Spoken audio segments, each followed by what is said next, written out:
Imagine the manager who made your life miserable, who called you the weak link and sabotaged your hours, being marched out of the store by police while every single coworker watches.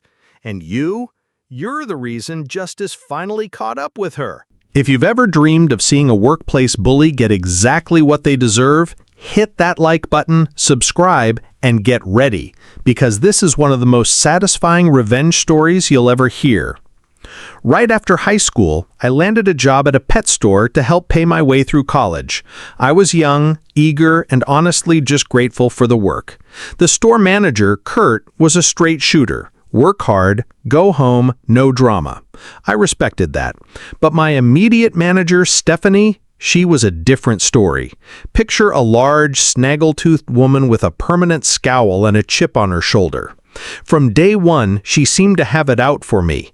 Maybe it was because I knew more about reptiles than she did. After all, I'd kept snakes for years, while she was more of a fish person. But whatever the reason, her ego couldn't handle a new kid who didn't need her guidance. So she made her target. Stephanie singled me out for the worst jobs. Every shift, I was stuck cleaning the goldfish tanks, while everyone else got to handle sales or the more interesting animals. She'd say things like, "You're the weak link in my team. You're the reason I'm having problems in this department." Her words stung, but I tried to keep my head down and do my job. But it didn't stop there. My hours were cut by 25%. When I asked Kurt why, he said the department was losing money, sales were down, merchandise was going missing. It didn't make sense, but everyone's hours were cut, so I tried not to take it personally. Still, something felt off. Stephanie had started taking a strange interest in certain customers. She'd insist on helping them herself, sending the rest of us to do busy work whenever they came in. One evening, a customer mentioned how nice Stephanie was, how she'd help them get animals outside of the store. That's when the rumors started. Turns out, Stephanie was breeding mice, dogs, turtles, you name it, and selling them to customers she met through the store. Not only was this against company policy, it was taking business away from us. Our store didn't sell live mice for snake food, and we prided ourselves on supporting animal shelters, not breeders. But Stephanie didn't care. She was making money on the side, while the rest of us suffered with fewer hours and more work. I started paying closer attention. Whenever one of her customers came in, she'd drop everything to help them. I watched as she loaded up their carts with expensive aquarium decorations, terrarium supplies, lights, and bulbs. She'd personally ring them up at the register, something she never did for anyone else. I started taking notes. Every item she grabbed, every time she checked someone out, I talked to the cashiers, and they confirmed my suspicions.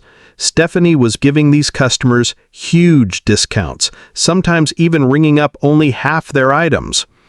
I couldn't let this go on, not when my hours and everyone else's were being cut because of her greed. I gathered my coworkers and shared what I'd found. They backed me up, sharing their own stories of Stephanie's shady behavior. I put together a list of about 20 UPCs, the product codes for the items I'd seen her sell, and wrote down the exact time she'd checked out one of her favorite customers. Then I went to Kurt. I handed him the list and said, "I think if you look up the transaction from Register 2 at this time last night, you'll find a large discount applied. These are the items I'd expect to see." Kurt looked puzzled, so I explained everything. The under-the-table animal sales, the suspicious discounts, the missing merchandise. He thanked me and promised to look into it. A couple of weeks went by. I kept my head down, but I could feel the tension building. Then, one day, I saw Kurt standing by the door, watching closely as Stephanie came in for her shift. The second she walked through the door, he called her over to his office. Waiting inside was a regional manager from corporate. Kurt had checked the transaction I'd flagged. Sure enough, it matched my list. Every item I'd written down was on the receipt, and every other item had been missed at the register. That was just the tip of the iceberg. Over the next few weeks, they watched Stephanie like a hawk. They caught her taking her customers around, loading up their carts and scanning only half the items. The rest went out the door for free. They also checked the logs for broken merchandise, items written off as damaged.